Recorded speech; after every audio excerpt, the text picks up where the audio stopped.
Oi, pessoas lindas, bonitas, gostosas e cheirosas, tudo bom com vocês, meus queridos oabeiros? Como que vocês estão? Como que tá aí nessa preparação para esse 33º exame da Ordem dos Advogados do Brasil? Tão ansiosos, tão nervosos? Claro que estão, né? Porque querendo ou não, a gente fica nervoso, a gente fica, eu já passei por essa situação. É uma sensação horrível, mas é uma sensação que vai passar, vocês vão conseguir, todo mundo aqui vai passar nessa prova. Então peça aqui, comenta aqui, joga aqui nos comentários. Fala como que você tá, como tá a sua preparação, a dicção do tio, como tá a sua preparação, como você tá estudando, como você tá revisando. Comenta aqui com a gente, compartilhe, manda essas coisas pra gente conseguir conhecer melhor vocês que estão nos assistindo. Mas antes de tudo, eu gostaria de falar com vocês uma coisinha. Quem sou eu? Aqui tá o meu nome, eu chamo Pedro Brígido Correia, eu serei o professor hoje de vocês que vai falar um pouquinho sobre a ética profissional do OAB. Eu não comecei me apresentando porque eu queria saber mais sobre você, como que tá todo esse nervosismo, como tá essa preparação pra prova. A gente está nesse período de pandemia, de Covid, então o nervosismo, a ansiedade brota ainda mais. Então, vamos conversar então, vamos te ajudar a entender um pouquinho melhor sobre a parte de ética. Não vou fazer aquela revisão de matéria, a gente vai resolver questões da OAB, em especial do último exame, o exame 32. Essas resoluções vão ser específico para falar sobre o exame 32 e conseguir compreender o que a banca da FGV está apresentando ultimamente, principalmente porque ela estava em pé de sair da OAB, pelos boatos que estão falando, né, a OAB vai trocar de quem vai aplicar a prova. Então vamos nesse último exame já se preparar e entender o que ela pode trazer de pegadinha com base no último exame. Antes de mais nada, eu gostaria de pedir para vocês que, por favor, se inscrevam aqui no canal, ativem o sininho para receber outras notificações e notificações dos vídeos que a gente vai publicar, em especial daqui da resolução de questões da OAB. A gente tem outros professores e professoras que estão comentando os outros matérias, tanto de processo civil, penal, processo penal, constitucional, tributário, essas coisas. É matéria para não ficar dizendo sobre professores que vão comentar sobre tudo. Então, gente, não deixe de se ativar aqui o sininho, compartilhe os nossos vídeos, se inscreva no canal para não perder nossos conteúdos, deem aquele joinha para ajudar o pessoal que maroto e vamos que vamos então conversar um pouquinho sobre a OAB. Eu tenho uma dificuldade aqui com essas partes dos slides de tecnologia, já vou avisando, esse microfone que eu já bati 3 vezes com a mão, tive que voltar a gravação, mas vamos que vamos para não atrapalhar aqui vocês e continuar com essa apresentação, não tomar muito do seu tempo. Então vamos lá, gente, eu gostaria de conversar com vocês, antes já avisando o que eu vou trazer para vocês. Eu falei que eu vou trazer ética, mas para facilitar quem for pegar a prova, eu vou trazer as questões da primeira à oitava questão que fala sobre ética. Para quem não sabe, as provas da OAB, elas buscam estipular algumas estruturas bem simples nas suas questões, para a gente conseguir localizar que tema a gente está tratando aqui. A matéria de ética é a mais fácil de localizar na prova. Ela sempre será a primeira à oitava questão. Então, as 8 primeiras questões é a matéria de ética. Agora, qual vai ser a ordem das respostas com base no gabarito que a gente vai utilizar, que a própria OAB e a FGV fornecem? Eu vou utilizar aqui o caderno tipo 1 branco. Então, para quem estiver buscando, tipo, olha, o professor falou que é a resposta D, mas não está batendo. Então, é porque eu estou utilizando o caderno tipo 1 branco. Vê se você não está utilizando o outro, tá bom? Mas antes de tudo isso, eu gostaria de conversar aqui com vocês. Vou mudar aqui, fazer uma transição. Ó, tô bem streamer hoje. Para passar algumas dicas para vocês, porque querendo ou não, essa versão EAD, toda essa pandemia dá nervosismo, a gente precisa de umas coisas que já são costumeiras sobre a prova, que provavelmente você já deve ter ouvido. Atenção à prova. Eu sei que normalmente a gente já fica ansioso, é uma prova, é difícil e tudo mais, mas com essa questão da pandemia do Covid-19, as nossas ansiedades, toda a nossa questão psicológica deu uma pioradazinha. Então a gente precisa se atentar e ficar mais atento à prova. Querendo ou não, a gente sempre acaba sendo prejudicado, principalmente quando a prova acaba trazendo pegadinhas ou dúvidas que a gente pode não ter estudado no momento. E a gente fica ansioso, fica nervoso e acha que a banca está tentando nos prejudicar. Às vezes ela tá mesmo, mas a gente precisa tomar cuidado e ter atenção. Então foque na sua prova, evite ficar prestando atenção nos demais candidatos no ambiente ao seu redor. Por exemplo, eu fui fazer a prova, começou a tocar música onde eu estava fazendo a prova. Teve um monte de coisa para me prejudicar, e provavelmente pessoas da minha sala saíram prejudicadas. Eu saí prejudicado. Mas eu tive que dar atenção o máximo possível na minha prova, porque senão eu não conseguiria passar. E eu consegui, graças a Deus. Então eu vou te ajudar e ajudar vocês a conseguirem fazer isso e tomar mais atenção nessas coisas. Outra dica que eu quero trazer é evite mudar a sua resposta. Porque eu falei de toda aquela questão de ansiedade, nervosismo, principalmente quando a gente está numa questão que a gente está com muita dúvida, a gente acaba indo voltando e sempre selecionando, vou marcar A, mas agora eu vi que é B, mas agora eu vi que é C, não é D, não, volta para D, volta para C, e assim fica em diante. E acaba que na primeira leitura, ou na primeira análise, até mesmo no chute, a gente respondeu certo.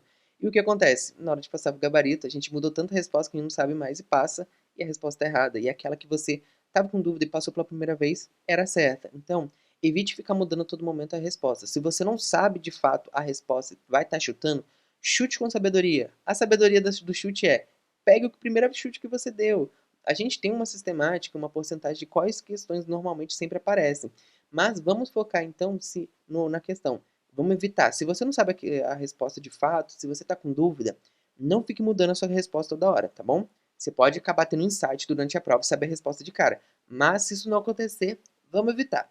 Outra coisa, agora na parte de ética. Estudem o artigo 7º do Estatuto da OAB, do Estatuto da Advocacia, da Ordem dos Advogados do Brasil. Por que eu tô falando isso? É o que mais cai. No último exame, se não me engano, caiu em torno de 3 a 4 questões sobre a matéria do artigo 7º. Então vamos dar uma lida nele, vamos se atentar aos direitos, às prerrogativas que eles traz ali, que o próprio documento fala ali pra gente sobre o que o advogado pode, não pode fazer, o que pode incidir crime e o que pode afetar as outras ações, outros poderes, tanto na parte judiciária, administrativa, executiva, assim por diante.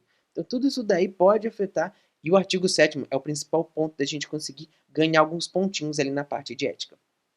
Porque que acontece? A parte de ética sempre traz alguns documentos principais. O principal de todos, o mais que vocês vão trazer, é o estatuto. Depois a gente vê o código de ética e disciplina que está ali comunicando junto com eles. Às vezes eles acabam tendo uma proporção idêntica de questões. O regulamento geral e uma, assim, para não falar que não trouxe, que são os provimentos. Então, tudo isso pode cair, mas o estatuto e o código de ética e disciplina são os principais. Eu estudo mais o estatuto. Outra coisa que eu gostaria de trazer de dica para vocês é resolva questões. Ah, Pedro, não estou tendo tempo, estou conseguindo ler a teoria. Algumas pessoas a teoria já ajuda, outras não. Mas nesse caso, façam questões. Por quê? Mesmo que uma horinha, ou uma ou duas, três questões por dia, ou pegando o celular e, por exemplo, eu conheço alguns professores, por exemplo, a professora Jaine, que eu tive contato com ela, me ajuda bastante, ela postava algumas questões nos stories e a gente ficava respondendo. Isso me ajudou a me preparar para a prova. Algumas questões que a gente pode fazer, por exemplo, com alguns aplicativos que vêm com questões, ajuda a gente a nos preparar. Mesmo que sejam uma ou duas, três questões por dia, faça questões. As revisões são feitas por questões, porque aí você já compreende como é a dinâmica da banca, como que ela te dá a resposta. A teoria é linda, maravilhosa, mas ela pode acabar ou aprofundando demais ou sendo escassa demais. Isso pode nos prejudicar. Por isso, fazer questões nos ajuda a estudar. Então, por fim, eu gostaria de trazer para vocês: revisem os temas mais importantes. Eu sei que eu estou pulando assim para não tomar o tempo de vocês, para o vídeo não ficar muito longo, já tem 7 minutos só de fala, eu nem comecei a fazer as questões com vocês. Mas revisem os temas mais importantes. Eu vou trazer para vocês os temas mais importantes que aparecem na parte de ética. Por isso, não apenas na ética, vocês têm que olhar nas outras matérias, porque querendo ou não, elas têm mais incidência e podem te ajudar. Por exemplo, você vai estudar uma matéria específica de direito constitucional que raramente aparece na prova da OAB, e isso pode te prejudicar, porque você fica achando que vai cair e às vezes não cai. E aquela que sempre costuma trazer, pela importância e relevância dela, aparece e você não se preparou de fato para ela, porque a OAB, a OAB em especial, a FGV, está sempre trazendo algumas pegadinhas, comunicando várias matérias dentro daquele próprio tema. Então, por exemplo, uma parte de direito penal, que ela chegou e falou sobre a aplicação do direito penal no tempo, no espaço, e trouxe especificações da Lei Maria da Penha em processo penal. Olha, trouxe vários conteúdos dentro de uma matéria em uma questão só. Então, são temas muito importantes que, se a gente deixasse passar e ficar assim, olha, vou analisar a peculiaridade daquele assunto, a gente pode deixar passar batido e pode perder uma questão que pode ajudar a gente a conseguir passar nessa prova. Então, para a gente considerar umas últimas dicas que eu vou passar antes da gente ir, é sobre a questão das máscaras. O que acontece? Eu fiz a prova do AB nessa versão EAD Pandemia Covid-19. E uma coisa que me prejudicou foi eu não estar preparado ao uso de máscara para fazer a prova. Ah, como assim, Pedro? Eu fazia os meus simulados utilizando máscara. Então eu já me preparava, só que eu utilizava um modelo de máscara que não foi aquele que eu utilizei durante a prova. Eu utilizei durante a prova o M3, que eu estava com medo. Tô com medo ainda da pandemia e tudo mais, mesmo já tendo pego Covid. E o que acontece? Colocar a máscara, ou o modelo de máscara que eu não estava acostumado, me deixou desconfortável, porque eu não estava conseguindo respirar direito com ela. Eu sei que tem todas aquelas questões de EPI, segurança, mas isso foi prejudicando minha ansiedade, meu nervosismo, e chegou no momento que eu queria tirar aquela máscara e não podia. Na minha sala teve um candidato que estava com a máscara quase no queixo, quase foi expulso da sala, porque a avaliadora, professor, desculpa o costume, mas a avaliadora que estava lá, que estava fiscalizando, pediu mais 2, 3 vezes, ele continuou com a máscara no queixo, quase saiu da sala. Então tudo isso a gente precisa respeitar. Leia um edital sobre como a gente precisa se portar na parte de segurança de saúde, na segurança sanitária dentro da aplicação da prova. Então vamos tomar cuidado com tudo isso. E eu recomendo, se vocês estão fazendo simulados, estão se preparando, se preparem usando máscara. Já coloquem ali o álcool em gel para vocês já se ficarem familiarizados com eles durante a prova. Já deixem separados os alimentos que vocês costumarão utilizar durante a prova. Tudo isso vai te contribuir, vai te ajudar a diminuir a ansiedade e o nervosismo durante a prova. Porque, querendo ou não, vai te deixar nervoso tudo isso. E é um nervosismo muito maior do que normalmente acontece. Então, se a gente conseguir evitar o máximo possível de tudo isso, vamos tentar melhorar para vocês só focar na prova. Vamos ficar nervoso com a prova em si e não com o ambiente ao seu redor. Porque, querendo ou não, se a gente se prepara em relação a isso, a gente fica mais tranquilo e diminui todo esse excesso, toda essa carga que essa pandemia está nos causando.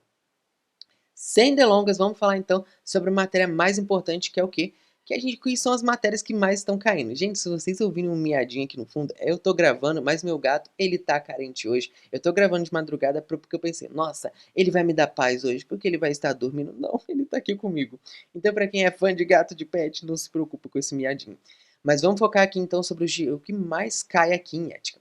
Sempre cai direitos e prerrogativas, tanto é que eu falei para vocês estudarem o artigo 7º. Inscrição para a OAB, incompatibilidade e impedimento, honorários advocatícios, sociedade de advogado e advogado empregado. Tudo isso caiu no último exame. E não apenas no último, mas em todos os últimos exames. Então vamos tomar cuidado, vamos olhar essa matéria e essas partes que caem, tanto no estatuto quanto na parte de ética e disciplina. E existem provimentos, por exemplo, no caso de sociedade de advogados, tem um provimento de 2018 que caiu na prova. Então a gente precisa estar atento a tudo isso. Sem mais delongas, vamos então para a gente conversar mais e resolver umas questões aqui com a gente. Vou passar aqui os slides. Ei, gente, a transição é meio difícil, é meio peculiar. Vocês vão ver que eu vou passar aqui com vários tipos de câmera, com vários tipos de apresentação. Eu vou ficar aqui, agora acertei, fiz a transição certa, agora tá ali quietinho. Gente, essas coisas de utilizar uma plataforma, essas coisas, tecnologia, gravação, é muito novo pra mim, então eu peço desculpas que eu não tenho tanta familiaridade. Eu sei que tá tudo aqui bonitinho pra vocês, mas é muito difícil, é muito complicado, então eu já peço desculpas. Mas vamos então lá para a primeira questão que caiu aqui na prova, no exame 32.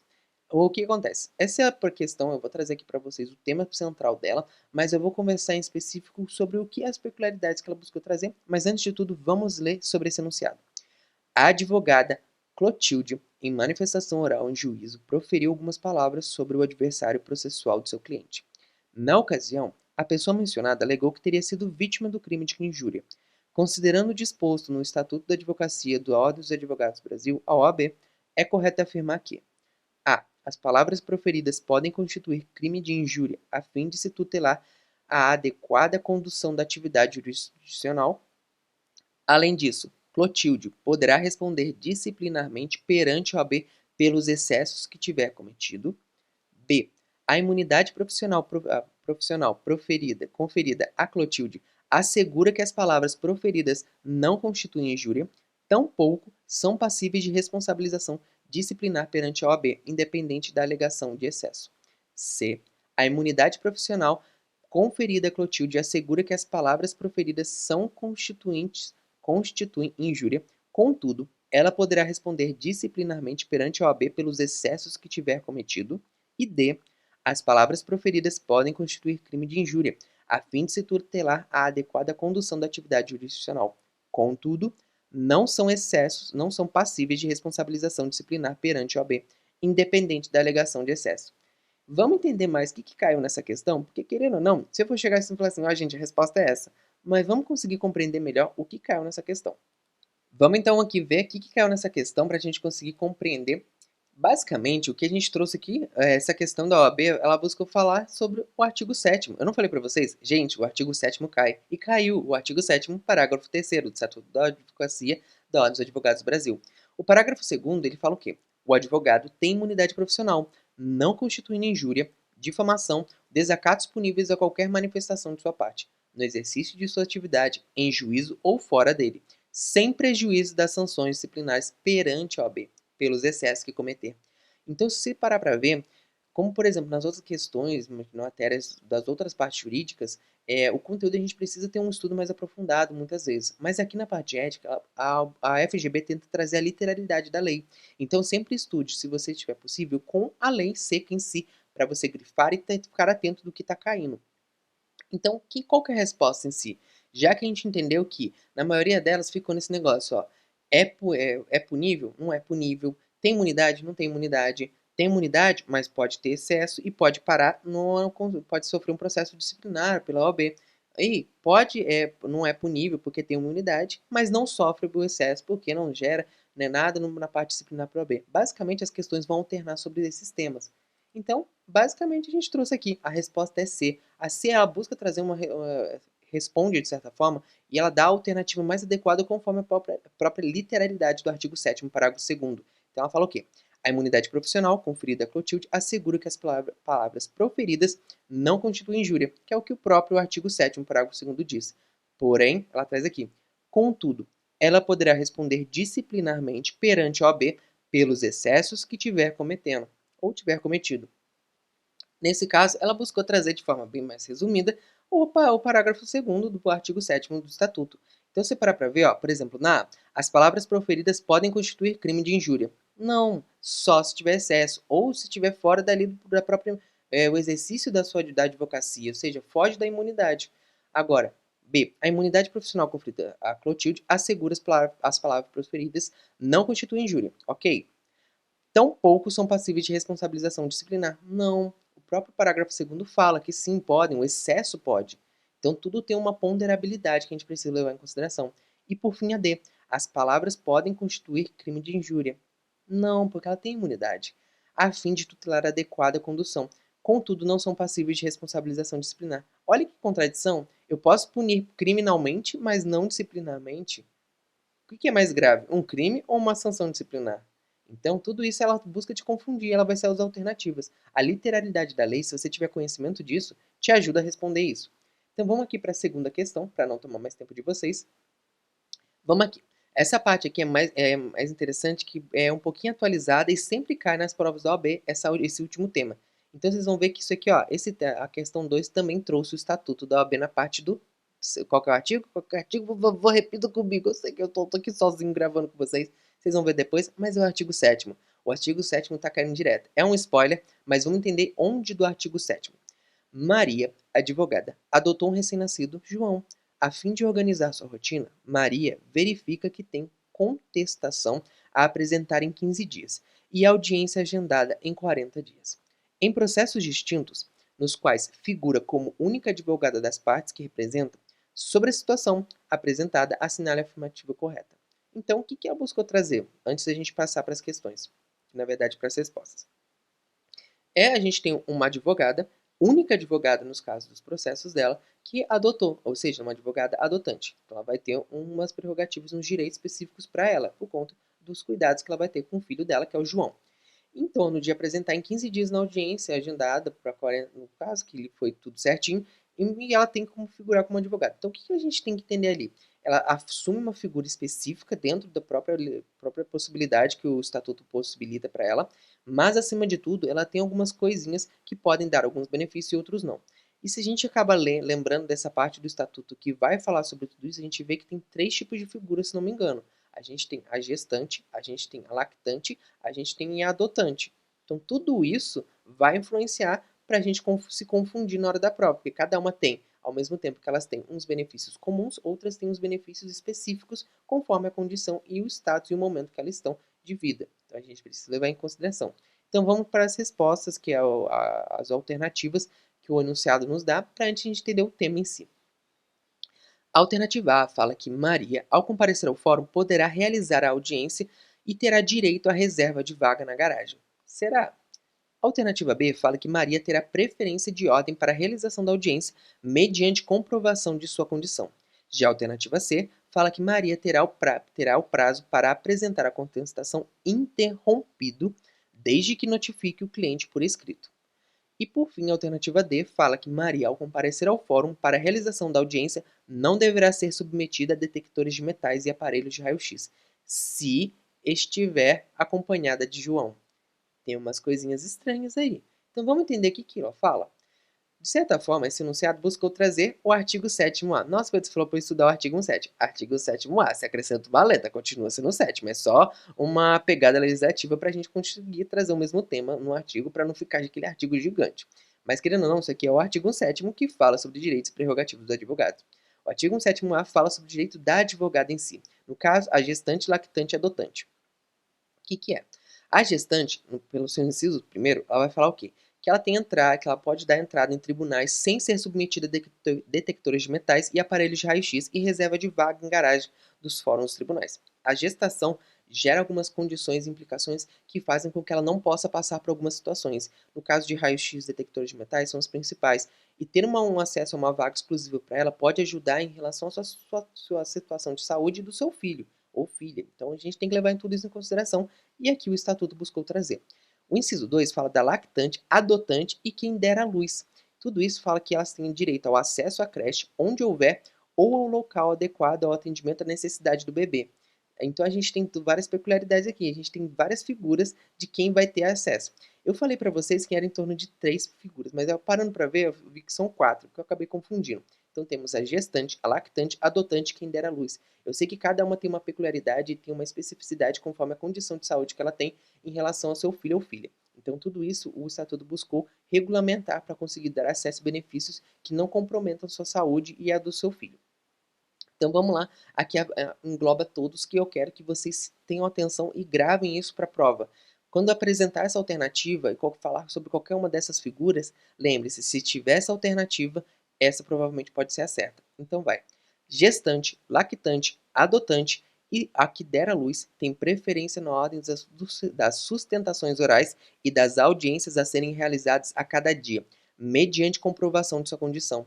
Então, se vocês pararem para ver, na dúvida, qual que é da gestante, qual que é da lactante adotante que der à luz? Qual que é da adotante e da que der à luz? Para você não ficar confuso, lembre-se, preferência na ordem da sustentação oral nas audiências, mediante comprovação de sua condição, você já sabe que é para todas. Então, isso é uma forma que eu peço que vocês gravem. Essa é uma das hipóteses que a maioria das vezes cai na prova e na maioria das vezes acaba sendo a resposta. E por fim, a gente tem o inciso 4, que fala da adotante e da que der à luz. Ela tem direito à suspensão dos prazos. Por que isso? A gente vai ver no enunciado que fala interrupção. Então, pode acabar confundindo. Você pode ir, é adotante, mas fala interrupção. Então a gente errou, porque na própria lei aqui do Estatuto, o artigo 7º fala que é suspensão. Interrupção é uma coisa, suspensão é outra, gente. Lembra da matéria processual. Interrompe, reinicia. Suspensão, eu apenas parei. Olha como que é diferente. Pra gente, isso gera um impacto muito grande, principalmente quando a gente fala de prescrição. Não fiquem todos perdidos nesse sentido. Então lembre-se, a adotante que der à luz tem direito à suspensão processual quando for a única patrona. Então a gente vê mais requisitos. Então a gente está falando de suspensão, a gente está falando quando ela for a única patrona da causa, então ela é a única advogada que está ali presente, que está falando que defendendo aquele seu cliente, e desde que haja notificação por escrito ao cliente 30 dias antes. Então ainda cita o CPC. Então a gente tem 3 requisitos nesse caso. Falou disso? Apresentou no enunciado? Fique atento a tudo isso. Então vamos ver qual é a resposta? A resposta é aquela que eu falei, que para vocês ficarem atentos, que engloba as 4 possibilidades. A gestante, a lactante, a adotante que der à luz. Qual que é? Preferência na ordem de realização de audiências mediante comprovação de sua condição. Olha como que ela buscou te confundir. Maria, ao comparecer ao fórum, realização de audiência na alternativa A, terá direito à reserva de vaga. Não, é só para qual caso? Nesse caso, reserva de vaga de estacionamento. É a gestante, então já corta. Alternativa C. Maria terá o prazo para apresentar contestação interrompido, que é o inciso 4 que eu falei para vocês. Eita, eu não falei que era suspensão, mediante comprovação, aviso prévio ao seu... A gente tem que dar um aviso antecipado de 30 dias a seu cliente. Da mesma forma, é para adotante, é para gestante, no caso eu acho que era gestante dela 2, mas foca que a adotante está ali na figura. Mas é suspensão e não interrupção. Olha como o enunciado buscou te confundir. E por fim, na alternativa D, Maria, ao comparecer ao fórum para a realização da audiência, não deverá ser submetido a detectores mentais e aparelhos de raio-x se tiver acompanhado de João. Não, isso daí é para gestante. Vamos voltar lá para a gente ver. Então, gestante que vai no caso do raio-x e naquela que fala sobre a sua interrupção é adotante e que der à luz. Olha como que ela buscou te confundir. Então, fiquem atentos a isso. E a dica que eu dou, o inciso 3 é para todo mundo, que é o quê? Ordem de preferência nas sustentações orais ou audiências. Essa vai cair para tudo quando a gente for falar sobre os direitos dos advogados nesse quesito. Então, tá bom? Vamos então focar então agora para a gente sempre ficar atento. Veja as peculiaridades que falam do artigo, dos incisos que ele apresenta, mas acima de tudo, qual que afeta a todos? Porque na maioria das vezes é o que vai cair e o que está para cada um. Então, gestante tem direito à vaga, não é submetida a raio-x, essas coisas. Lactante, gestante, adotante, que der à luz, são as 4 figuras que apresenta. Qual que é o combinho que fornece? Tem adotante, gestante, lactante, ou tem um combinho da adotante e a que der à luz. Olha como que ele busca te confundir. Fiquem atentos e sempre revisem. O artigo 7º, e eu falo, tudo que fala, se tiver ali artigo 7º no estatuto, pode cair na prova. Esse foi um deles. Vamos então para a questão 3, que essa questão é um pouquinho mais peculiar, porque o que acontece? Já vou dar um spoiler, essa questão foi anulada pela FGV, porque o que ela fez? Ela induziu o candidato ao erro pelo próprio enunciado, e eu vou apresentar aqui para vocês o que foi esse erro do enunciado. Então, voltando aqui, vamos entender qual foi esse erro do enunciado. Mas antes, vamos ler tudo isso e a gente conseguir compreender. Vamos lá. Questão 3. Em janeiro de 2011, Roberto, como advogado, recebeu da parte contrária valores relacionados com o objeto do mandato. Sem autorização do seu constituinte, esse fato foi oficialmente constatado em fevereiro de 2011, quando imediatamente se instaurou um processo administrativo disciplinar contra ele. A produção de provas se estendeu até janeiro de 2014. Em março de 2014, o Tribunal de Ética e Disciplina do Conselho Seccional proferiu decisão por meio do qual aplicou-lhe a penalidade cabível. Roberto interpôs recurso perante o Conselho Federal, o qual somente veio a ser julgado em fevereiro de 2017, ocasião em que confirmou integralmente a decisão proferida sobre os fatos narrados. Assinale, então, a alternativa correta. Gente, é muita informação. Por isso que eu falo, não apenas o excesso de informação pode induzir o candidato a erro, mas a banca em si fez um erro grotesco em relação à parte da própria estrutura de avaliação das penalidades dos processos disciplinares da OAB. Mas antes, vamos ver as alternativas e para a gente entender por que foi anulada. Alternativa A. O Tribunal de Ética e Disciplina do Conselho Seccional deveria ter reconhecido a prescrição da pretensão à punibilidade da infração disciplinar, porque passados mais de 3 anos entre a data do fato e a prolação da decisão da condenatória recorrível. Alternativa B. O Tribunal de Ética e Disciplina do Conselho Seccional deveria ter determinado o arquivamento do processo administrativo disciplinar de ofício, porque, passados mais de 3 anos entre a sua instauração e a prolação da decisão condenatória recorrível. Eita, tá muito idêntico uma alternativa e outra. Tá tudo falando sobre prescrição, né? Vamos então para C. O Conselho Federal deveria ter reconhecido a prescrição da pretensão à punibilidade da infração disciplinar, porque, passados mais de 5 anos entre a data da constatação oficial do fato e a prolação da decisão condenatória e recorrível. Mas tá tudo falando sobre prescrição, gente. Tem muitas datas, será que é isso? É uma dúvida que acabou prejudicando muita gente errou essa questão. E por fim, a D, que acaba fugindo da casinha. A punição aplicável após o trânsito em julgado da decisão deverá constar nos assentamentos do Roberto. Não fala nada de prescrição. Que estranho, né? Vamos entender então por que antes tudo isso foi objeto de anulação e de recurso pelo pessoal?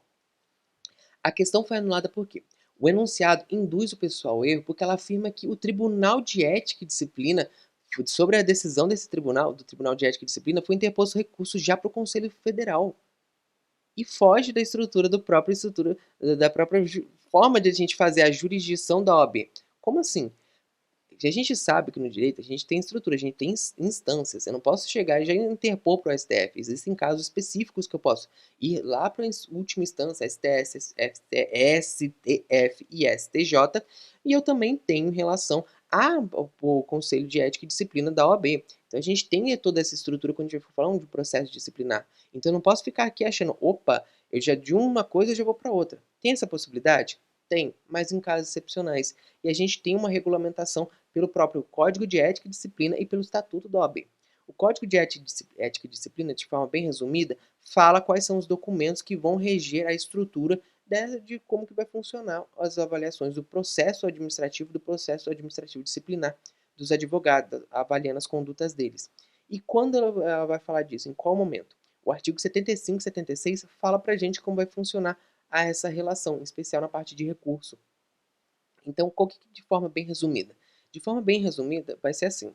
O Conselho Seccional ele vai tratar sobre toda decisão proferida pelo presidente, que for falar das questões do Conselho Seccional e dos Tribunais de Ética e Disciplina, das decisões dos tribunais de ética e disciplina ou da diretoria de subseção ou da caixa de assistência do advogado. Então, olha quais são as possibilidades do conselho seccional. E a outra forma que vai ser, de certa forma, a jurisdição, a competência do Conselho Federal.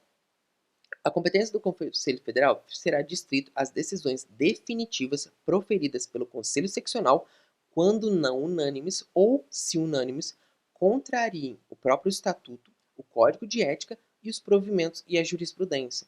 Então, de certa forma, não deveria ser o Conselho Federal que ia fazer o julgamento dos recursos do Roberto. Quem que deveria fazer? O Conselho Seccional.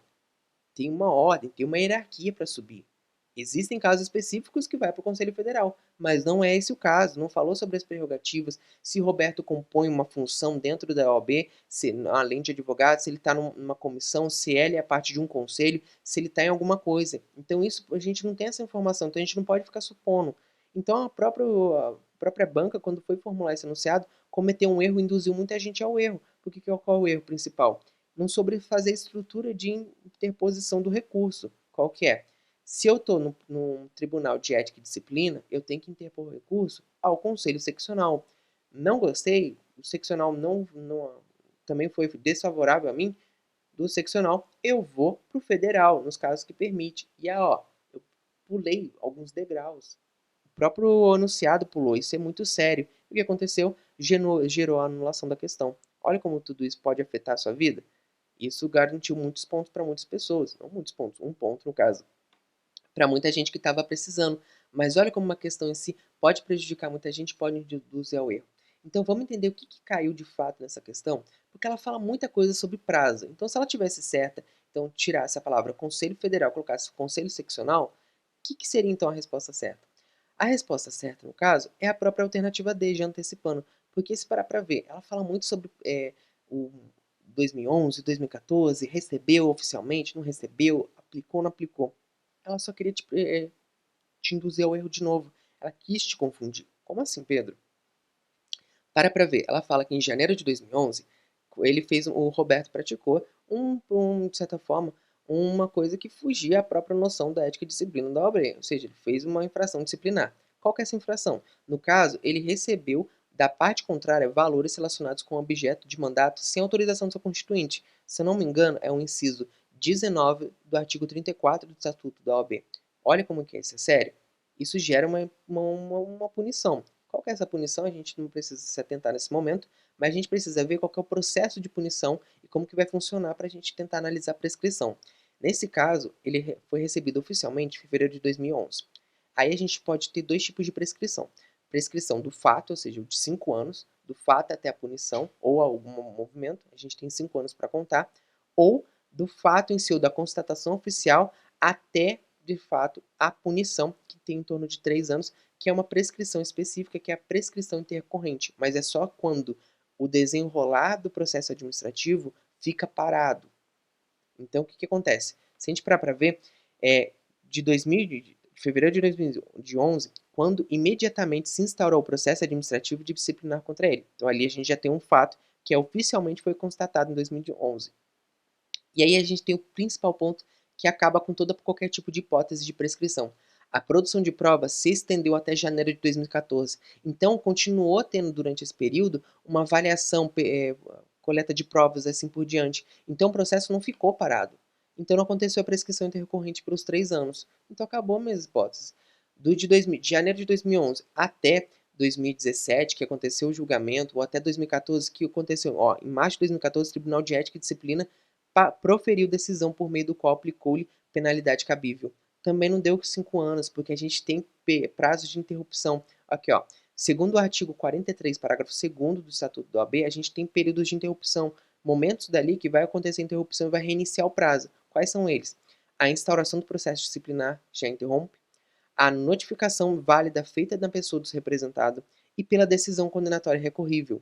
Então, a partir do momento que você vai ver, a gente tem um prazo de 5 anos da constatação do fato oficial, fevereiro de 2011, até em março de 2014, quando proferiu a primeira sentença, que é a recorrível, já gerou interrupção, já reiniciou tudo ali, não deu prazo de 5 anos. O de 3 anos é só se o processo ficasse parado, ele não ficou, teve coleta de provas, teve andamento, isso daí não é ficar parado, isso daí é agilizar e fazer o processo correr para buscar trazer a justiça, nesse caso, perante a aplicação ética dali do Estatuto da OAB. Então a gente não pode dizer que ficou parado, então não aconteceu a prescrição intercorrente, que são os dois tipos de prescrição que nós temos, de 5 anos e de 3. Então não tem hipótese de prescrição ali. O próprio enunciado, se parar para ver, passando para ele, não aconteceu prescrição. Então a alternativa A, B e C, independente de qual órgão foi julgado, seja o Conselho Federal, seja o Conselho Seccional, não tem como. Então não tem prescrição ali. Então as alternativas estão erradas. Então o que aconteceu? Caiu naquela alternativa que fugiu da própria noção das outras alternativas, da própria lógica. De certa forma, ele vai ser penalizado, não aconteceu prescrição e vai ficar no assentamento registrado a sua penalidade. Acabou. Olha, se o enunciado tivesse correto, olha como tudo isso foi uma grande pegadinha para te prejudicar. Mas graças a Deus o enunciado foi anulado, a questão foi anulada porque o enunciado não conseguiu levar em consideração a própria estrutura hierárquica de aplicação de interposição do recurso pelo processo disciplinar dentro da OAB. Então, olha como que tudo isso pode prejudicar e a banca quer te prejudicar. Graças a Deus ela foi tentar nos prejudicar e prejudicou ela mesma, que acabou perdendo uma questão, que se não me engano foi anulada de ofício. Vamos então agora para a quarta alternativa, a gente já está chegando na metade, que agora é uma que a gente vai falar sobre, se eu não me engano, aqui a gente vai falar sobre umas questões, não vou deixar passar, mas vamos ler aqui para a gente conseguir compreender. O advogado Gerson responde ao processo disciplinar perante a OAB pela prática de infração prevista na Lei 8.906 de 94. No curso do feito, dá-se a apreciação pelo órgão julgador de matéria processual sobre a qual se entendeu cabível decisão de ofício. Não é conferida oportunidade de manifestação sobre tal matéria à defesa de Gerson.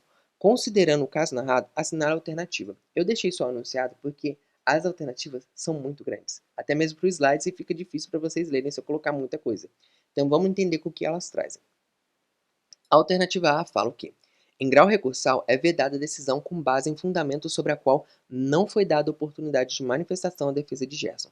Ainda que se trate de matéria que se deva decidir de ofício, excepcionam-se dessa regra as medidas de urgência previstas na Lei 8.906 de 94. Por sua vez, em primeiro grau, cuidando-se de matéria de ordem pública passível de decisão de ofício, ou tratando-se de medidas de urgência previstas na Lei 8.906 de 94, autoriza-se a apreciação sem que seja facultada prévia manifestação às partes. Olha como o enunciado busca trazer tanta coisa. As respostas alternativas são muito longas. Só A aqui eu fiquei um tempão lendo com vocês. Imagina a hora da prova. Mas vamos lá. Alternativa B. Em qualquer grau de julgamento, é vedada a decisão com base em fundamento sobre a qual não foi dada oportunidade de manifestação à defesa de Gerson, ainda que se trate de matéria sobre a qual deva decidir de ofício. Excepcionam-se dessa regra medidas de urgência previstas na Lei 8.906 de 94. Então, o que a gente está tratando aqui? Eu não busquei trazer no enunciado, mas o que a gente está tratando aqui? Basicamente, a gente está tratando sobre a possibilidade do devido processo legal, sobre oportunidade de fala.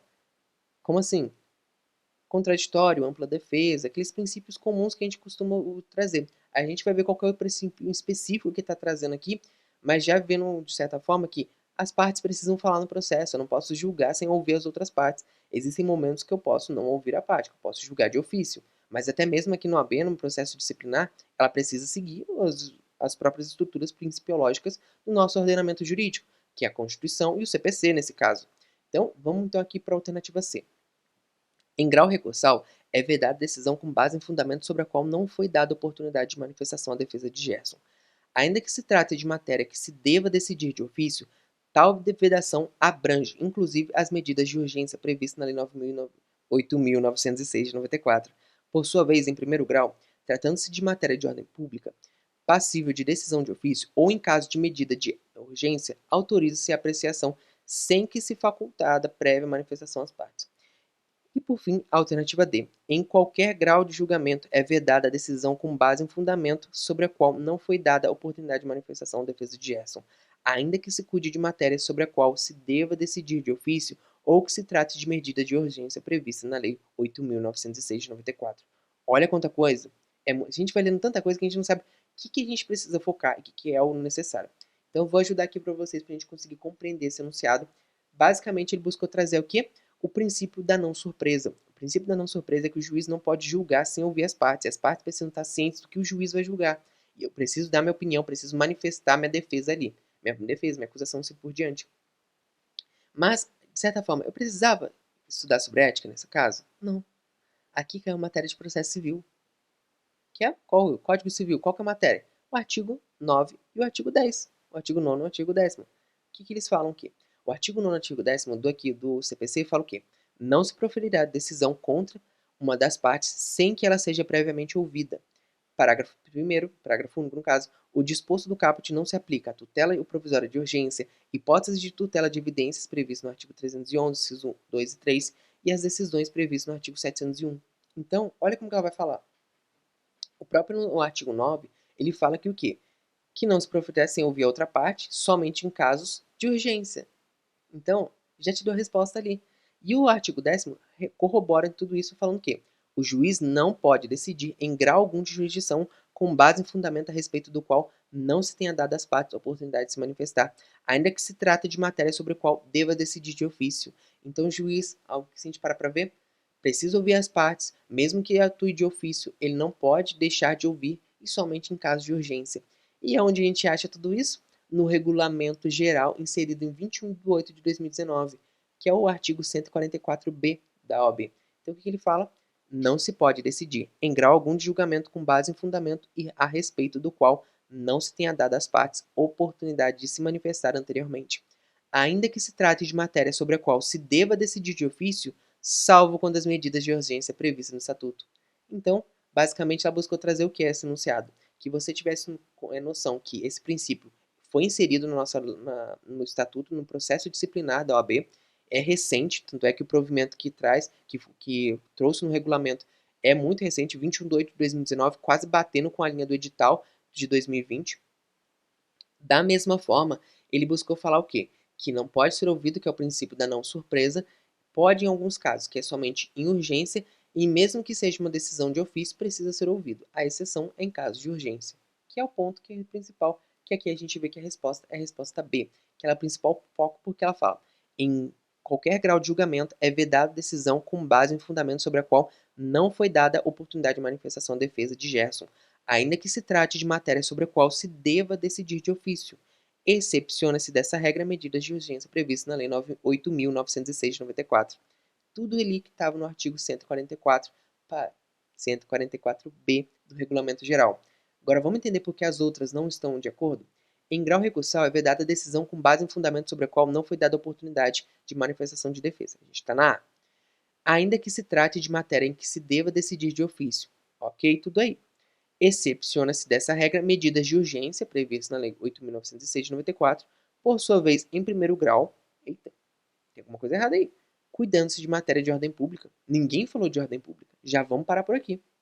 Você viu que ela começou certo, estava indo, a resposta está quase igual a B, mas continuou e piorou e prejudicou, e a alternativa está errada.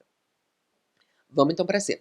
Em qualquer grau recursal, é vedada a decisão com base em fundamento sobre a qual não foi dada oportunidade de manifestação de defesa de Gerson. Ok, certinho. Ainda que se trate de matéria que se deva decidir de ofício. Certinho. Tal vedação tratando-se de matéria de ordem pública. Ninguém falou de ordem pública. É de urgência, passível de decisão de ofício ou em caso de medida de urgência. É só uma medida de urgência. Ninguém está falando aqui de ordem pública. Então já corta, não está certa. E por fim a D. A D basicamente buscou trazer para vocês o quê? Em qualquer grau de julgamento, é vedada decisão com base em fundamento sobre a qual não se foi dada a oportunidade de manifestação de defesa de Gerson, ainda que se cuide de matéria sobre a qual deva decidir de ofício ou se trate de urgência.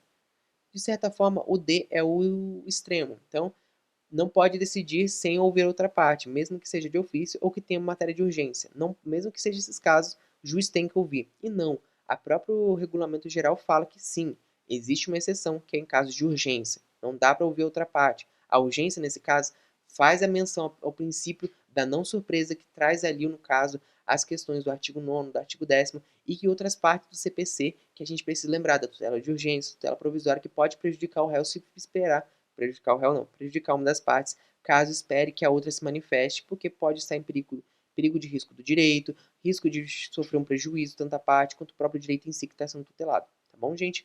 Então vamos aqui continuar para agora a questão quinta. Não são 5, vocês estão entendendo como está funcionando.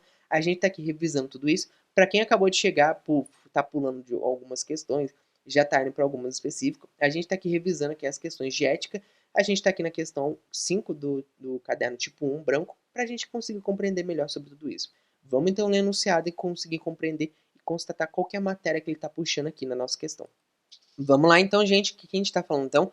O advogado Júnior foi procurado pela família. Basicamente, a gente vai começar aqui aqui na questão 5, para falar sobre uma questão um pouquinho específica, que é sobre a possibilidade da gente conseguir ter o direito do advogado previsto e, de certa forma, punido quando a pessoa, de certa forma, fere alguma prerrogativa, um direito do advogado. Então, aqui nesse enunciado, a gente vai tratar sobre isso. Para quem já que não gosta de spoiler, eu estou dando esse spoiler porque o enunciado é um pouquinho grande e a gente precisa refletir sobre algumas questões que vão trazer sobre esse assunto. Então, vamos lá. O advogado Júnior foi procurado pela família de João, preso em razão de decretação de prisão temporária em certo estabelecimento prisional.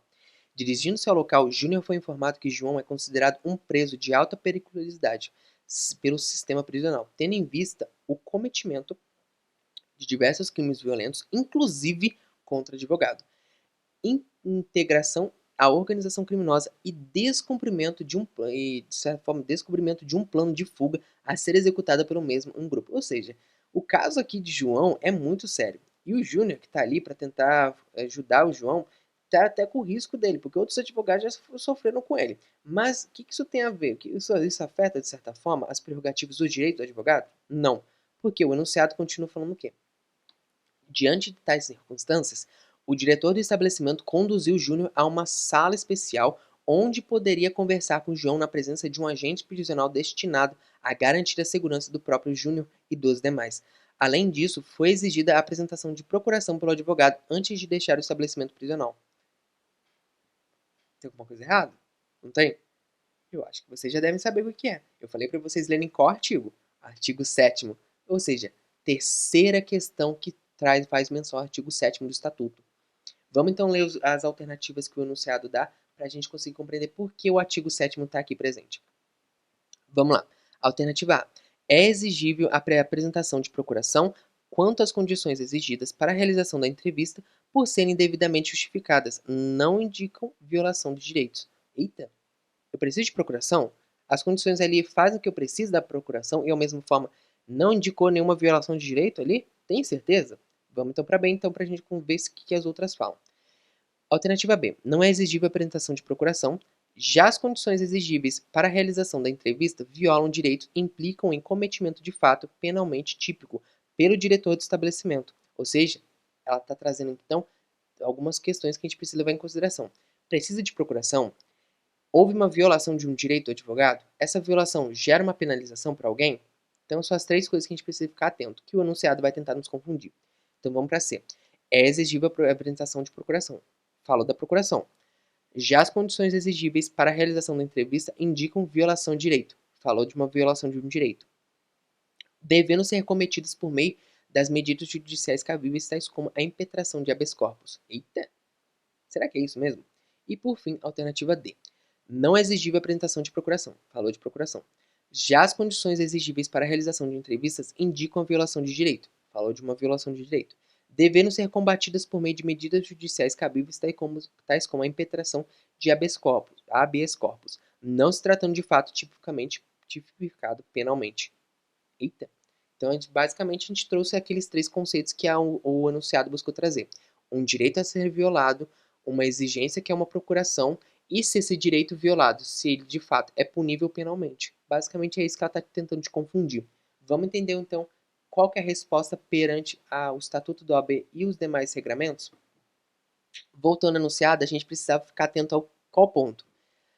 Diante de tais circunstâncias, o diretor do estabelecimento conduziu Júnior a uma sala especial, onde, e é aí que a gente achava a resposta, onde poderia conversar com João na presença de um agente prisional destinado a garantir a segurança do próprio Júnior e dos demais. Além disso, foi exigida a apresentação de procuração pelo advogado antes de deixar o estabelecimento prisional. Aí você matava e já começava a refletir sobre onde estava a resposta. E a gente achou a resposta, no caso, no artigo 7º, inciso 3º, e no artigo 7º-B. Eu falei, é sétimo, é sétimo. Não importa se é sétimo A, em sétimo B, em sétimo só, ou sétimo C, X, Y, Z. é sétimo. Lê tudo que tiver o artigo no sétimo que vai cair na sua prova. Então vamos lá, porque esses artigos fazem menção à resposta da prova, no caso da alternativa. O artigo 7º fala o quê? São direitos do advogado, inciso 3º, comunicar-se com seus clientes pessoal ou reservadamente, mesmo sem procuração, quando esses se acharem presos, detidos ou recolhidos em estabelecimentos civis ou militares, ainda que considerados incomunicáveis. Aí tá, já demonstrou a violação. É direito do advogado conversar com o seu cliente, independente se ele está preso ou não. Se ele está preso, mais ainda, e reservadamente. Então não podia ter um agente de segurança ali, mesmo que para garantir sua segurança. Então já está ali apresentando a violação desse direito. E por fim, o 7º B fala que constitui crime violar direito ou prerrogativo do advogado previsto no inciso 2, 3, 4 e 5 e do caput do artigo 7º. Ou seja, o inciso 3, que é o que fala sobre essa possibilidade de comunicar-se de forma reservada com seu cliente, é se você confere esse direito, se você fere essa prerrogativa do advogado, esse direito dele, você estará incidindo numa tipificação penal. Eu só não trouxe qualquer a pena que você sofria, mas esse aqui já fala que é um crime.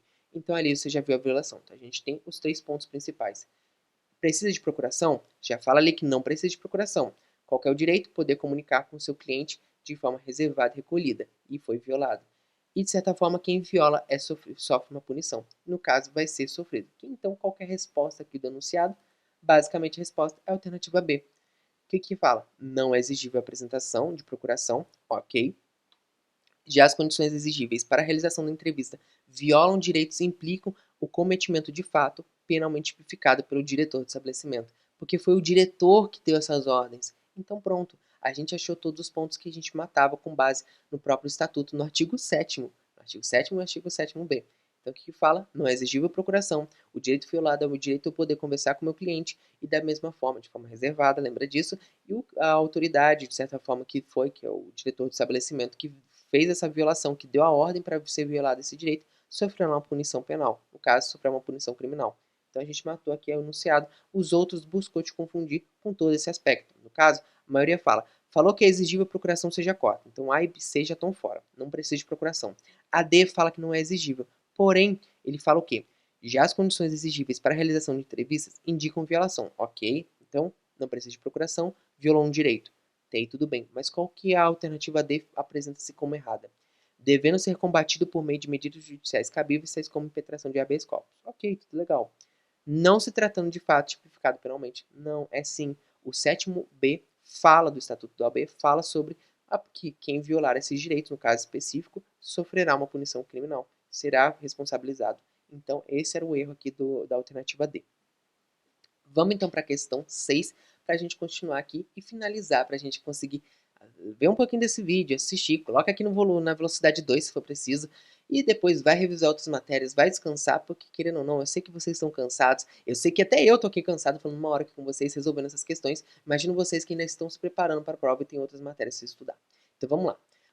Na alternativa, na questão 6, o advogado Felipe, em razão de sua notoriedade na atuação da defesa de minorias, foi procurado por seus representantes de certa pessoa jurídica X que solicitaram sua atuação pro bono em favor da referida pessoa jurídica em determinados processos, de acordo com o Código de Ética e Disciplina da OAB, assinar a opção que apresenta a resposta que deve ser dada por Felipe. Basicamente, aqui a gente está tratando sobre a matéria do advogado pro bono. E onde a gente vai achar isso? No certa forma, no código, se não me engano, no Código de Ética e Disciplina da OAB. Então é ali que você vai achar a resposta. Eu vou falar qual que é o artigo para vocês. Então vamos lá então? Para a gente entender então qual que é o artigo que está violando no Código de Ética e Disciplina da OAB, antes vamos ler as alternativas. Alternativa A. É vedada a atuação pro bono em favor de pessoas jurídicas, embora seja possível a defesa das pessoas físicas que sejam destinatárias de suas atividades, desde que essas não se disponham de recursos para a sua contratação de profissional. Alternativa B. É autorizado a atuação pro bono em favor de pessoas jurídicas desde que consideradas instituições sociais e que não se destinem a fins econômicos, e aos seus assistidos, sempre que os beneficiários não dispuserem de recursos para a contratação de profissional. Alternativa C. É autorizada a atuação pro bono em favor de pessoas jurídicas mesmo que destinadas a fins econômicos, desde que a atividade advocatícia atenda aos motivos considerados socialmente relevantes, independentemente da existência de recursos para a contratação de profissional. A alternativa D. É autorizada a atuação pro bono em favor de pessoas jurídicas, mesmo que destinadas a fins econômicos, e desde que as atividades advocatícias se dirigidas a motivos considerados socialmente relevantes e a pessoas fisicamente beneficiárias das suas atividades não disponham de recursos para a contratação profissional. Vamos então entender o que é esse enunciado, o que é essa alternativa, o que é essas coisas aqui, o que é essa questão em si, buscou trazer de tema para a gente estar estudando. Para a gente conseguir compreender, é só a gente olhar o Código de Ética e Disciplina do AB e olhar o artigo 30, que fala e dispõe, na verdade, ele regulamenta sobre a advocacia pro bono. Então, a gente precisa só entender o que é a advocacia pro bono e qual é a possibilidade dela em alguns casos. No caso aqui, a gente vai falar sobre somente o parágrafo 1º que ela buscou trazer no enunciado. Mas antes, o que é a advocacia pro bono? O próprio enunciado do artigo 30 fala o quê? No exercício da advocacia pro bono, é o igual ao atuar como defensor nomeado, conveniado ou dativo, o advogado empregará o zelo e a dedicação aos habituais, se for de forma que a parte por ele assistida se sinta amparada e confie no seu patrocínio. A advocacia pro bono é aquela advocacia social, aquela advocacia que busca ajudar o próximo em situação de hipossuficiência, seja pessoa jurídica ou seja pessoa física. Mas quais pessoas jurídicas e quais pessoas físicas? Vamos então entender com base no parágrafo 1º do artigo 30. Considera-se a advocacia pro bono a prestação gratuita, eventual e voluntária. A advocacia pro bono tem muita chance de cair de novo no exame 33. Pode cair? Pode cair. Pode não cair? Pode não cair, porque já caiu no 32, mas pode se repetir. Assim como o artigo 7º, que caiu, várias questões dele sempre acaba repetindo. No caso, direito do advogado e assim por diante. Então fiquem atentos à advocacia pro bono, porque querendo ou não, o parágrafo 2º não caiu. Então vamos dar uma lida ali no Código de Ética e Disciplina. Vão lá no artigo 30 e vão dar uma olhada. Mas vamos focar aqui para a gente resolver essa questão. De certa forma, que fala que tem que ser uma prestação gratuita, eventual e voluntária de serviço jurídico em favor de instituições sociais sem fins econômicos e aos seus assistidos sempre que os beneficiários não dispuserem de recursos para a contratação profissional. Então, que forma bem simples a gente consegue resolver e matar a questão, que é o quê? Tem que ser para uma pessoa jurídica, ou seja, uma instituição social, sem fins lucrativos, ou seja, sem fins econômicos, e ela pode fazer também para os seus assistidos, desde que esses não tenham condições para arcar com as custas judiciais. Basicamente era isso. Então, qual que é a resposta? É, de novo, a alternativa B. É autorizada a atuação pro bono em favor de pessoas jurídicas desde consideradas instituições sociais e que não se destinem a fins econômicos, e a seus assistidos sempre que os beneficiários não dispuserem de recursos para a contratação do profissional. Aí, basicamente, transcreveu o parágrafo 2º para a gente do artigo 30 do Código de Ética e Disciplina. Já as outras alternativas, por exemplo, fala que é vedada a advocacia pro bono, a alternativa A não é. No C, fala que é autorizado em favor de pessoas jurídicas, mesmo que destinadas a fins econômicos. Não, é só aquelas que não têm, que não se destinem a fins econômicos. É o fim social. E por fim, a D, é autorizado em favor de pessoas jurídicas, mesmo que destinadas a fins econômicos. Aqui acabou. Não é, é só para aquelas que não são destinadas a fins econômicos. É fim social. E a seus assistidos quando esses não dispuserem de recursos para pagar a atuação do advogado e as custas processuais. Basicamente é tudo isso que a gente está tratando. Então, todas as alternativas acabam apresentando um erro, se a gente lembrar desse parágrafo 2º do artigo 30 do Código de Ética e Disciplina da OAB. Passando então para a penúltima questão, para a gente começar a finalizar, e eu agradecer a presença de todos e todas que estão aqui com a gente, e foi assistindo, assistiu todo aqui pra gente. Eu sei que já está dando quase uma hora aqui de gravação, mas vamos lá e finalizar aqui. A questão 7 fala o quê? Caio procurou o advogado Rodrigo para que esse ajuizasse em favor de sua primeira determinada demanda judicial. Rodrigo, interessado no patrocínio da causa, celebrou com Caio um contrato de prestação de serviços advocatícios com a adoção de cláusula cota litis. Eita, outra matéria específica que a gente precisa ficar atento. Considerando o contrato celebrado, assinar a afirmativa correta. A adoção da cláusula cota litis, na alternativa A, é vedada no Código de Ética e Disciplina da OAB, de modo que o caso deverá ser regido pela disciplina afetada aos contratos silentes sobre os valores devidos a título de honorários contratuais. Essa cláusula cota litis busca falar sobre a possibilidade do advogado ganhar uma quantia um pouquinho maior do que costumeiramente a gente costuma ver, mas ela possui uns limites pela própria tipificação do Estatuto e do Código de Ética. Então a gente precisa ficar atento a tudo isso, quais esses limites e quais são as possibilidades que ela pode aparecer. Mas continuando aqui as alternativas é o quê? Alternativa B. A adoção da mencionada cláusula é admitida, mas é vedado que os honorários contratados, acrescidos dos honorários de sucumbência, sejam superiores às vantagens por Caio. Além disso, não é admitido que os honorários advocatícios incidam sobre o valor de prestações vincendas. Então, ela falou que sim, é possibilitado a cláusula quota litis na alternativa D. Fala quais são os limites dessa cláusula, até onde o advogado pode receber, mas fala de uma vedação em determinadas hipóteses. Então, basicamente, se a gente parar para ver na alternativa B, a gente descobre o que a banca está tentando te confundir com os enunciados, com as alternativas. Que é o quê? Se a cláusula quota litis é permitida pela OAB, se essa cláusula tem um limite de ponderabilidade, isso acima de tudo, quais são as hipóteses que ela pode acontecer. Então, vamos para a alternativa C, para a gente compreender o tema de fato no próximo slide. Alternativa C. A inclusão da cláusula em questão é autorizada caso em que os honorários contratuais devem ser limitados às vantagens advindas por cargo. Excluídas de tal limitação os honorários de sucumbência, além disso, não é admitido que os honorários advocatícios incidam sobre o valor de prestações vincendas. E por fim, a alternativa D. A cláusula quota litis incluída no contrato é permitida, mas é vedado que os honorários contratados acrescidos dos honorários de sucumbência sejam superiores às vantagens advindas por Caio. Além disso, admite-se os honorários de advocacia incidam sobre valores de prestações vincendas, ou seja, ainda que vão vencer, se estabelecidos com moderação e razoabilidade. Gostei dessa última alternativa. Vamos entender então onde aparece isso aqui no nosso código de ética, e tudo mais. Basicamente, o Código de Ética e Disciplina fala no seu artigo 50, que é a disciplina sobre a parte da cláusula quota litis, que fala quando acontece, o que é e quando ela vai poder acontecer e a forma que vai poder acontecer. Lendo aqui o artigo 50, a gente já consegue matar a resposta da questão. Aqui no artigo 50 fala: na hipótese da adoção da cláusula quota litis, os honorários devem ser necessariamente representados por pecúnia. Não é o que a gente está querendo trazer ali na questão, mas vamos para a parte o que ela continua falando. Quando acrescidos os honorários de sucumbência. Então, pode com os honorários de sucumbência. Não podendo ser superiores às vantagens advindas a favor do cliente. Ponto que a gente precisa ficar atento. E parágrafo 2º. Quando o objeto do serviço jurídico versar sobre prestações vencidas e vincendas, os honorários advocatícios poderão incidir sobre o valor de umas às outras, atendidos os requisitos de moderação e razoabilidade. Basicamente, o artigo 50 do Código de Ética e Disciplina falou que o quê? Pode a cláusula quota litis. Da mesma forma, ela precisa ter um limite, esse limite não pode ser superior às próprias vantagens que o cliente for receber, senão o advogado vai estar lucrando em cima do próprio cliente, nesse sentido. E por fim, da forma redundância, é possível nos casos de prestações que estão tanto para vencer ou que já venceram, que são o quê? As vincendas e as vencidas. Então aí tá pronto, a gente matou a questão. Qual que é a resposta em si, se a gente voltar no enunciado? Resposta D. Porque as outras, vão matar as outras então porque elas estão erradas?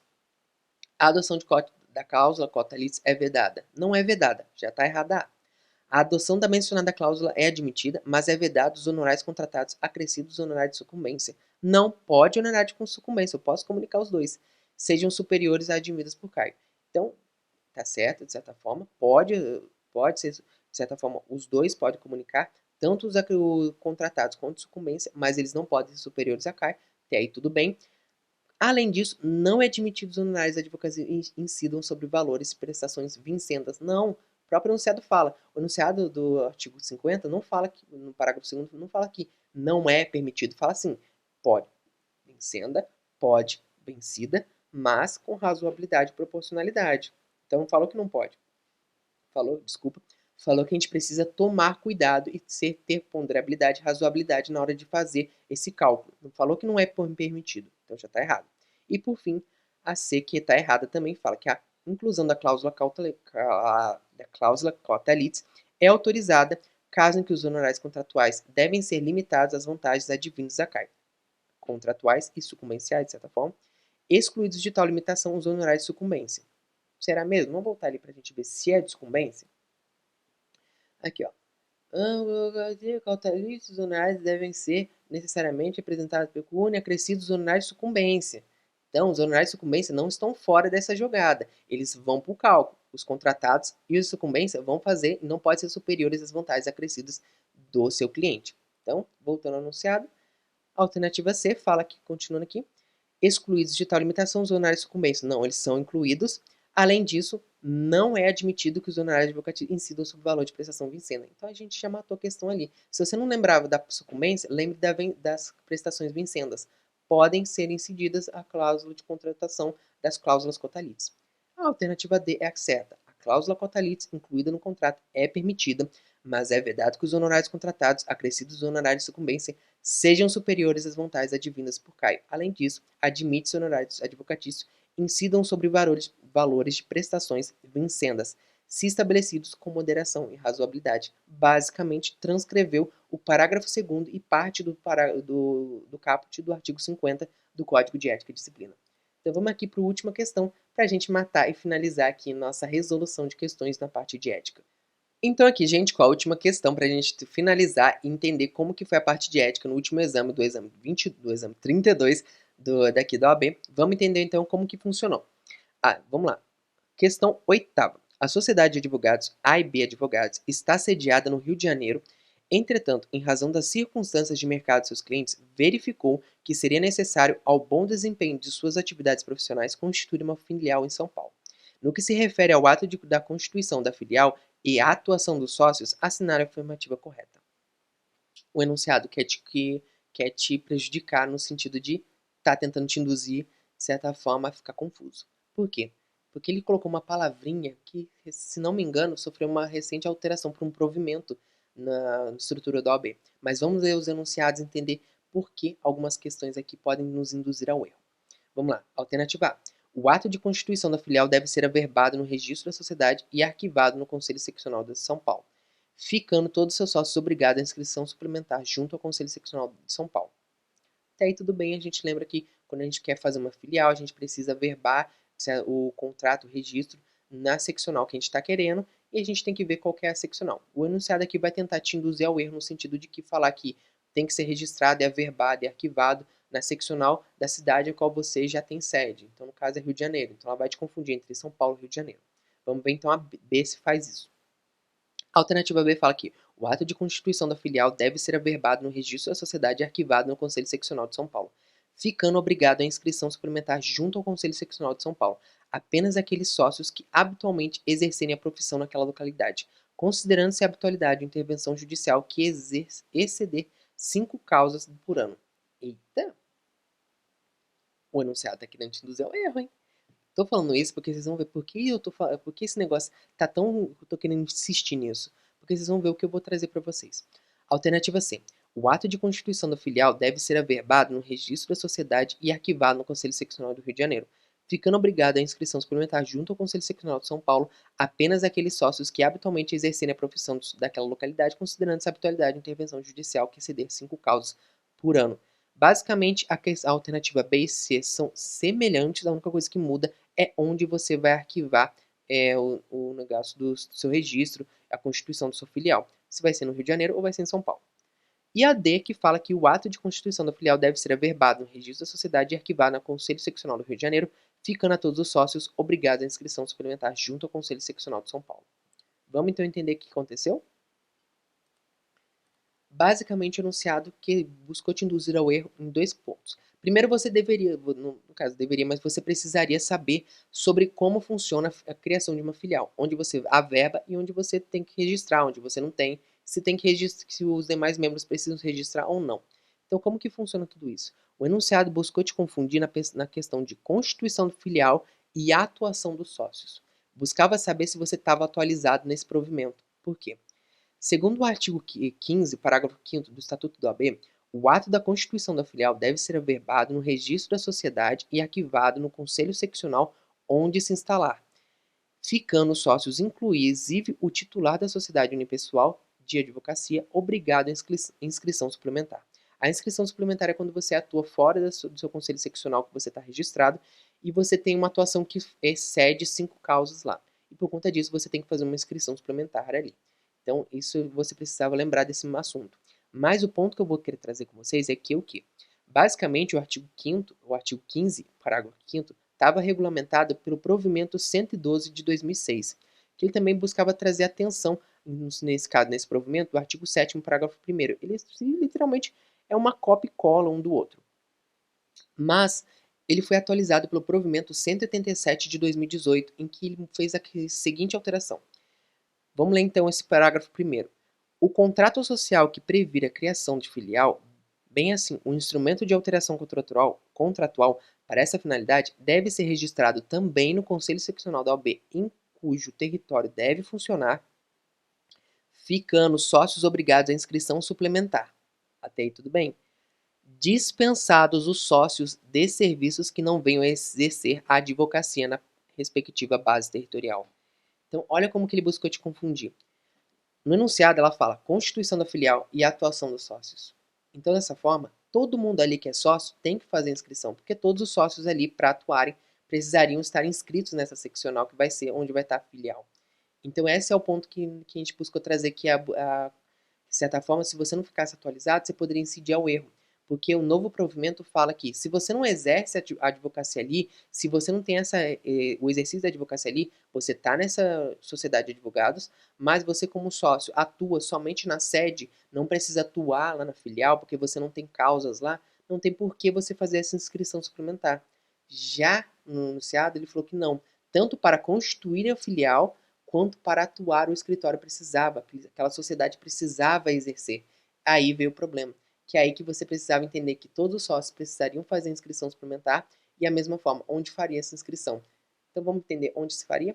A resposta correta é a alternativa A, porque senão a gente ia poder seria ser motivo de anulação do enunciado, porque buscou levar a gente ao erro porque algumas questões podem estar certas. Então vamos lá. A alternativa A fala que o ato de constituição da filial deve ser averbado. Eu pensei que não estava gravando, desculpe pela pausa. O ato de constituição da filial deve ser averbado no registro de sociedade e arquivado no Conselho Seccional de São Paulo, que é onde eu vou estar querendo constituir minha filial, ficando todos os sócios obrigados à inscrição suplementar junto ao Conselho Seccional de São Paulo.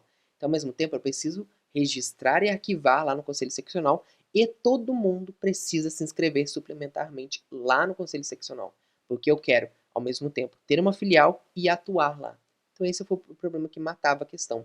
Porque senão eu poderia falar, então, que a alternativa B poderia estar certa, porque, olha, o ato de constituição da filial deve ser averbado no registro de sociedade e arquivado no Conselho Seccional de São Paulo. Ok.